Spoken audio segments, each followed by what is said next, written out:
ఆదాయం 5, వ్యయం 5, రాజపూజ్యం 3, అవమానం 6. గురువు వచ్చేసరికి మే నుంచి వృషభ స్థానంలో 12 స్థానంలో అశుభుడై ఉన్నాడండి. గురువు ఇబ్బంది పెట్టే అవకాశం ఉంది.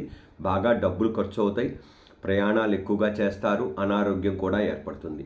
అంతేకాకుండా శని వచ్చేసేటికే కుంభరాశిలో 9వ స్థానంలో ఉన్నాడు కాబట్టి, నవమ స్థానంలో ఉన్నాడు కాబట్టి కొంత అశుభుడై ఉండటం వల్ల ముఖ్యంగా చెడు పనులకు దూరంగా ఉండాలి. అంతేకాకుండా వృత్తి వ్యాపార రంగాల్లో కొద్దిగా తక్కువగా అభివృద్ధి ఉంటుంది. స్థిరాస్తి విషయాల్లో బహుజాగ్రత్తగా ఉండాలి ముఖ్యంగా. అంతేకాకుండా మరి రాహు వచ్చేసేటికే 10వ స్థానంలో మీనరాశిలో సాధారణ శుభుడై ఉన్నాడండి. ఎప్పటి నుంచో వాయిదా వేసిన పనులు కొద్దిగా ముందుకు సాగే అవకాశం ఉంది. కొన్ని జటిలమైన సమస్యలకు పరిష్కారం లభించే అవకాశం ఉంది.